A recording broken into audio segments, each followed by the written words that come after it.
प्रिय विद्यार्थियों, ग्रीष्मावकाश से पूर्व हम लोग वासुदेव शरण अग्रवाल जी के निबंध संग्रह राष्ट्र का स्वरूप का अध्ययन कर रहे थे और ग्रीष्मावकाश हो जाने के कारण ये अध्ययन हम लोगों का बीच में ही छूट गया। अब इसी को हम लोग आगे बढ़ाते हैं। क्योंकि बहुत दिन हो गया, इसलिए उस निबंध से आप लोगों को फिर से एक बार जोड़ने की कोशिश करता हूँ। प्रारंभ से बात करते हैं हम लोग संक्षेप में। इस निबंध संग्रह में लेखक ने बताया है कि भूमि पर बसने वाला जन और जन की संस्कृति, इन तीनों के मिलने से ही राष्ट्र के स्वरूप का निर्माण होता है। आगे लेखक यह बताता है कि ये जो भूमि है वह प्रकृति प्रदत्त है और जन इस पर बसा रहता है, निरंतर काल से बसा हुआ है और उसका यह कर्तव्य है कि इसके पार्थिव स्वरूप के प्रति उसके मन में प्रेम और जिज्ञासा का भाव हो। लेखक कहता है कि वही राष्ट्रीयता बलवती हो सकती है, प्रबल हो सकती है, जो पृथ्वी के साथ जुड़ी हुई है। यानी वही व्यक्ति देशभक्त हो सकता है, वही व्यक्ति राष्ट्रभक्ति कर सकता है जो अपने राष्ट्र के भौतिक स्वरूप को समझता हो। इस भौतिक स्वरूप का अर्थ पृथ्वी की सतह पर उगने वाली वनस्पतियों से लेकर के पृथ्वी के गर्भ में पाए जाने वाली धातुओं से लेते हुए आगे बढ़ता है और आगे चल करके जो पृथ्वी के चारों तरफ विशाल समुद्र है, उस समुद्र में पाए जाने वाले जलचर और रत्न आदि के विषय में जागरूक होना मनुष्य का, उस भूमि पर रहने वाले जन का मुख्य कर्तव्य है। इस प्रकार की बातें मेरा लेखक बताते हुए यह बताता है कि किसी भी राष्ट्र के लिए अति आवश्यक है कि उस राष्ट्र में रहने वाला प्रत्येक व्यक्ति इन सारी चीजों को लेकर जागरूक हो और वह यह निश्चय करे कि किस प्रकार से वह अपने भूमि पे मौजूद साधनों का, अपनी पृथ्वी से मिलने वाले साधनों का प्रयोग अपने जीवन के विकास में कैसे करेगा। इसी क्रम में आगे बढ़ते हैं तो भूमि के बाद जो दूसरा महत्वपूर्ण राष्ट्र का अंग है वो है जन। इस दूसरे खंड में लेखक कहता है कि भूमि पर बसने वाला मनुष्य राष्ट्र का दूसरा महत्वपूर्ण अंग है और लेखक यहाँ पर बताता है कि किस प्रकार से जब जन के मन में उस भूमि के लिए यह भावना उत्पन्न होती है कि यह भूमि कोई साधारण भूमि का टुकड़ा भर नहीं है, बल्कि यह मेरी माता है, तभी राष्ट्र के स्वरूप का निर्माण होता है। इस निबंध को हम लोग अब आगे से शुरू करते हैं, जहां से हम लोगों को अध्ययन करना है। मैं थोड़ी स्क्रीन बड़ी कर दूंगा ताकि आप लोगों को अच्छे से दिखे। और कह रहे हैं कि यह प्रणाम भाव ही भूमि और जन का दृढ़ बंधन है। इससे पहले हम लोगों ने पढ़ा था कि नमो मात्रे पृथिव्ये, नमो मात्रे पृथिव्ये, मैं पृथ्वी माता को प्रणाम करता हूं, मैं पृथ्वी माता को प्रणाम करता हूं। जब अंतःकरण से यह भावना स्वतः मनुष्य के अंदर से निकलती है, वहीं से राष्ट्र का निर्माण होता है। करें इसी दृढ़ भित्ति पर राष्ट्र का भवन तैयार किया जाता है। इसी दृढ़ भित्ति पर, इसी भावना की जो दीवार है, इसी दीवार पर क्या किया जाता है? राष्ट्र के स्वरूप का, राष्ट्र रूपी भवन का निर्माण किया जाता है बेटा, भित्ति, दीवार। करें इस दृढ़ चट्टान पर राष्ट्र का जीवन चिर जीवन आश्रित रहता है। करें और इसी दृढ़ चट्टान पर, इसी मजबूत चट्टान पर ही राष्ट्र का जो चिर जीवन होता है, उस राष्ट्र का जो लंबा जीवन होता है, और राष्ट्र कितने समय तक जीवित रह सकेगा, यह इसी बात पर निर्भर करता है कि वहां के लोग अपनी भूमि से कितना प्यार करते हैं। इसी मर्यादा को मानकर राष्ट्र के प्रति मनुष्यों के कर्तव्यों और अधिकारों का उदय होता है। करें और इसी मर्यादा को मानते हुए कि यह भूमि मेरी माता है, इसी भावना को मानते हुए राष्ट्र में रहने वाले जो जन है, मनुष्य है, उनके अंदर कर्तव्य और अधिकारों का उदय होता है।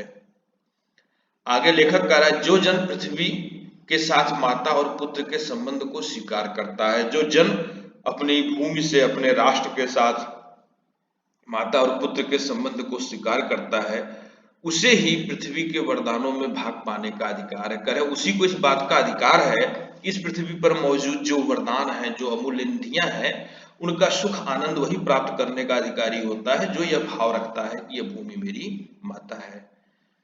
माता के प्रति अनुराग और सेवा भाव पुत्र का स्वाभाविक कर्तव्य है। माता के प्रति अनुराग भाव होना, माता की सेवा की भावना होना, यह पुत्र का एक स्वाभाविक कर्तव्य है।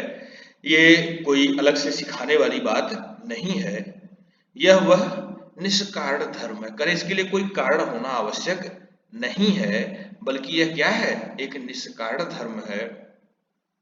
स्वार्थ के लिए पुत्र का माता के प्रति प्रेम पुत्र के अधोपतन को सूचित करता है। और लेखक कह रहा है, यदि कोई पुत्र स्वार्थ के कारण अपनी माता से प्रेम करता है तो यह क्या है, उस पुत्र के अधोपतन का यानी नीचे की तरफ गिरने के को सूचित करता है। जो जन मातृभूमि के साथ अपना संबंध जोड़ना चाहते हैं, जो भी जन अपनी मातृभूमि के साथ अपना संबंध जोड़ना चाहते हैं, उसे अपने कर्तव्यों के प्रति पहले ध्यान देना चाहिए। उन्हें अपने अधिकारों से पहले किसकी चर्चा करनी चाहिए, कर्तव्यों की। यदि हम कर्तव्यों का ठीक से निर्वाह करते हैं तभी हम अधिकारों की बात करने के योग्य बन पाते हैं। आगे चलते हैं अगले पैराग्राफ में, और इस पैराग्राफ में हम लोग देखते हैं माता अपने सब पुत्रों को समान भाव से चाहती है। जिस प्रकार से एक माता अपने सारे पुत्रों को समान भाव से चाहती है, वैसे ही एक राष्ट्र में बसने वाला जन, चाहे जंगल में रहने वाला हो, चाहे शहर में रहने वाला हो, चाहे संपन्न हो, चाहे भिक्षुक हो, सबके लिए राष्ट्र में समान स्थान होना चाहिए। लेखक इसी विषय में इस पैराग्राफ में चर्चा करने वाला है। करें इसी प्रकार पृथ्वी पर बसने वाले सब जन बराबर हैं। उनमें ऊंच और नीच का भाव नहीं है। उसमें किसी को ऊंचा समझना और किसी को निम्न समझना, यह भाव नहीं होना चाहिए। जो मातृभूमि के हृदय से जुड़ा है, करें जो मातृभूमि के साथ हृदय से जुड़ा हुआ है, वह समान अधिकार का भागी है। वह उतने ही अधिकारों का भागी है, पात्र है, जितना कि एक उसी जैसा एक संपन्न व्यक्ति हो, चाहे निर्धन व्यक्ति हो, चाहे जंगलों में रहने वाला कोई आदिवासी हो या नगर में रहने वाला कोई बड़ा उद्योगपति हो, सबके अधिकार एक समान होते हैं। बेटा आप लोग जानते हैं लोकतंत्र में हर व्यक्ति की वोट की कीमत समान है। पृथ्वी पर निवास करने वाले जन का विस्तार अनंत है। करें पृथ्वी पर निवास करने वाले जो जन है उनका विस्तार अनंत है। बेटा ये विशेषकर भारत जैसे राष्ट्र के लिए तो बहुत ही सार्थक कथन है। करें नगर और जनपद, पुर और गांव, जंगल, पर्वत नाना प्रकार के जनों से भरे हुए हैं। बेटा भारत की संस्कृति, भाषा, बोली, धर्म, हर में अनेक विविधता है। इसके बावजूद भी यही भाव कि ये भारत माता हमारी अपनी माता है, यही हमें क्या करती है, जोड़े रखती है। लेखक आगे कह रहा है, ये जन अनेक प्रकार की भाषाएं बोलते हैं, अनेक धर्मों को मानने वाले हैं, फिर भी वे मातृभूमि के पुत्र हैं। करे फिर भी वो क्या है, इसी मातृभूमि के पुत्र हैं, और इस कारण उनका सौहार्द भाव अखंड है। और इसी कारण से आज भी उनके अंदर जो सौहार्द भाव है वह क्या है, अखंड है। सभ्यता और रहन सहन की दृष्टि से जन एक दूसरे से आगे पीछे हो सकते हैं। करें ऐसा हो सकता है कि इसी मातृभूमि पे रहने वाले जो जन हैं वो अपनी सभ्यता और संस्कृति की दृष्टि से एक दूसरे से, रहन सहन की दृष्टि से क्या हो सकते हैं, आगे पीछे हो सकते हैं। किंतु इस प्रकार से मातृभूमि के साथ उनका जो संबंध है उसमें कोई भेद उत्पन्न नहीं हो सकता। लेकिन उनमें इस कारण से कि इस व्यक्ति का रहन सहन अच्छा है, इसका बुरा है, हम उनमें भेदभाव नहीं कर सकते हैं। पृथ्वी के विशाल प्रांगण में सब जातियों के लिए समान क्षेत्र है। करें जो पृथ्वी का विशाल प्रांगण है, इसके अंतर्गत सभी जातियों के लिए, सभी व्यक्तियों के लिए एक समान स्थान है। समन्वय के मार्ग से भरपूर प्रगति और उन्नति करना सबके करें। बेटा समन्वय के साथ, समन्वय का अर्थ होता है बेटा जहां पर दो विरोधाभासी चीजों को, अलग अलग चीजों को क्या किया जाए, एक साथ लेके चलने का प्रयास किया जाए, वही क्या है, समन्वय है। करें कि समन्वय के मार्ग से जो अलग अलग भाषा, धर्म, सभ्यता संस्कृति से जुड़े हुए लोग हैं, उनमें समन्वय करके सबको एक साथ लेकर के भरपूर प्रगति और उन्नति करने का सबका एक जैसा अधिकार है। सबको एक जैसा अधिकार है कि वो एक साथ उन्नति करें। किसी जन को पीछे छोड़कर राष्ट्र आगे नहीं बढ़ सकता बेटा। ये कहा जा रहा है कि किसी भी जन को छोड़ करके अगर राष्ट्र आगे बढ़ना चाहे तो नहीं बढ़ सकता है। यदि कोई राष्ट्र ऐसा करता है तो वहां पर विद्रोह होता है और तरह तरह की समस्याएं आती हैं। अतएव राष्ट्र के प्रत्येक अंग की सुध हमें लेनी होगी। हमें क्या करना होगा? राष्ट्र के प्रत्येक अंग की सुध लेनी होगी।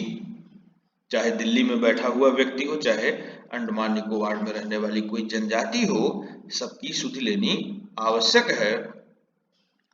राष्ट्र के शरीर के एक भाग में यदि अंधकार और दुर्बलता का निवास है, करें यदि राष्ट्र रूपी शरीर का एक भाग क्या है?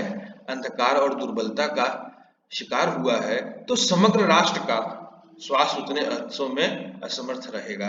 तो करें सिर्फ यह नहीं मानकर हम चल सकते हैं कि उतना क्षेत्र खराब है, बल्कि पूरे राष्ट्र का उतना भाग खराब है, ये हमको मानना पड़ेगा। इसलिए यदि राष्ट्र की उन्नति करनी है तो किसी को छोड़ नहीं सकते हैं। करें इस प्रकार समग्र राष्ट्र जागरण और प्रगति की एक जैसी उदार भावना से संचालित होना चाहिए। एक जैसी उदार भावना से संचालित होना चाहिए, यानी सबके उन्नति के लिए, सबके विकास के लिए एक जैसी भावना हमें रखनी चाहिए। आगे बेटा लेखक कह रहा है, जन का प्रवाह अनंत होता है। जन का जो प्रवाह है वह क्या है? अनंत होता है। सहस्त्रों वर्षों से भूमि के साथ राष्ट्रीय जन ने तादात्म्य प्राप्त किया। करें सहस्त्रों वर्षों से एक ही भूमि पर रहने के कारण उस राष्ट्रीय जन ने क्या किया है? उस भूमि के साथ तदात्म्य प्राप्त कर लिया है। उससे उसका जो लगाव है उसी कारण से है।